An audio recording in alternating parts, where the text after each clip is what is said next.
దేవుని మాటలు తీవ్రంగా తీసుకోవాలి. తీసుకోపోతే రక్షణ కోల్పోతావు, పరలోకానికి రావు, నరకానికి పోతావు. ఇందాక నీ పక్కన ఉన్న వాళ్ళందరూ ప్రభు బలలో చేయేశారు, యేసు శరీర రక్తాల్లో చేయేశారు, కానీ నువ్వు కింద కూర్చున్నావు. నీకు ఇవ్వాల బల్ల.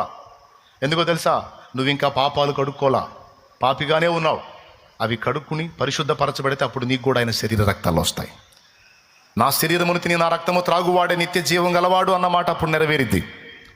ఆయన శరీర రక్తాల్లో నీవు నేను పాలివారం కావాలంటే ముందు మారు మనసు పొంది పాపక్షమాపణ నిమిత్తం బాప్తిస్మం పొందాలి. ఎంతమందికి అర్థమైంది? నువ్వు అది చేయకుండా ఇక మిగిలిన ఎన్ని చేసినా కుదరదు. బలులు అర్పించుట కంటే సమీపించి మాట వినుట, చెప్పండి అందరూ, శ్రేష్టం. కాబట్టి దేవుని మాటల విషయములో మనం తీవ్రంగా ఉండాలి.